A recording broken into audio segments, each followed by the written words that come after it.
और मानगढ़ में शनिवार को शहीदों को श्रद्धांजलि देने के लिए सरकार के नुमाइंदे तो पहुंचेंगे ही, साथ ही विपक्षी पार्टी बीजेपी के भी कई नेता इस जगह पर पहुंचेंगे और समानांतर समारोह आयोजित करेंगे। दोनों ही पक्षों ने अपनी अपनी तैयारियां पूरी कर ली है। इसी पर एक रिपोर्ट। मानगढ़ की इस पावन भूमि पर 100 साल पहले अंग्रेजों ने खून की होली खेली और गोलियों ने 1500 आदिवासियों को भून डाला था। 17 नवंबर 1913 को मार्गशीर्ष पूर्णिमा के दिन गोविंद गुरु के नेतृत्व में आयोजित धार्मिक समारोह में बड़ी संख्या में भक्त जमा थे, लेकिन अंग्रेजों को लगा कि शासन विरोधी काम हो रहा है, लिहाजा गोलियां चलवा दी। लोग मारे गए, गोविंद गुरु को गिरफ्तार कर लिया गया और फांसी की सजा सुनाई गई। शनिवार के दिन उस शहादत के 100 साल पूरे हो रहे हैं। 17 नवंबर को माननीय मुख्यमंत्री जी मानगढ़ की इस पवित्र धूनी के ऊपर और पवित्र धाम के ऊपर हवाई जहाज से यहां पधारेंगे। शहीदों की याद में धूनी के ऊपर, जैसे कि इतिहास साक्षी है, 1500 शहीद हुए थे। इन शहीदों की याद में नारियल का हवन होगा।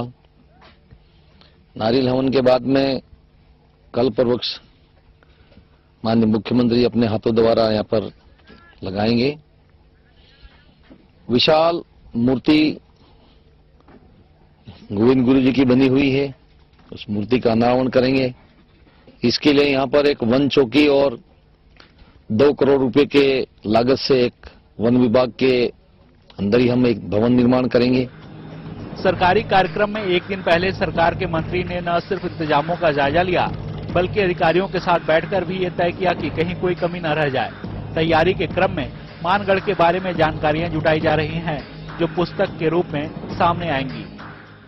राष्ट्रीय अभिलेखाकार भारत सरकार से हमको एक रिकॉर्ड प्राप्त हुआ है और इस रिकॉर्ड का हमने अंग्रेजी से हिंदी अनुवाद किया है और राजस्थान, गुजरात के, मध्य प्रदेश के कई क्षेत्रों में हमारा जो भ्रमण दल हमने बनाया था वो गया और उन्होंने जितना भी संग्रह किया है मानगढ़ के संबंध में, गुरु गोविंद के संबंध में इसकी किताब लिखी है, उसका भी हम विमोचन करेंगे। एक तरफ तो सरकारी स्तर पर शहीदों को श्रद्धांजलि देने की तैयारी है, तो दूसरी तरफ बीजेपी भी समानांतर समारोह आयोजित कर रही है। पहले तो बीजेपी के आला नेताओं के कार्यक्रम में पहुंचने की खबर थी, लेकिन अब प्रदेश बीजेपी अध्यक्ष अरुण चतुर्वेदी, घनश्याम तिवारी, गुलाब चंद्र कटारिया इसमें शामिल होंगे।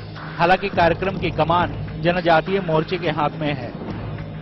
भारतीय जनता पार्टी अनुसूचित जनजाति मोर्चा राष्ट्रीय स्तर पर यह अगस्त 2011 से यह निर्णय लेकर के कि 100 वर्ष होने की उपलक्ष्य में यह एक बहुत बड़ा श्रद्धांजलि सभा का आयोजन मानगढ़ धाम पर करने का निर्णय लिया और इसी तहत 17 नवंबर 2012 को यह कार्यक्रम आनंदपुरी खेल मैदान, सीनियर हायर सेकेंडरी मैदान में आयोजित किया जा रहा है। मानगढ़ धाम पर जहां मुख्य धूनी है गोविंद गुरु महाराज की, जहां बलिदान हुए थे, उस स्थान पर जा करके पैदल चल करके वहां पर नारियल होम करके और श्रद्धांजलि सभा आयोजन करेंगे। मानगढ़ कांड को दूसरा जालियांवाला बाग कांड माना जाता है।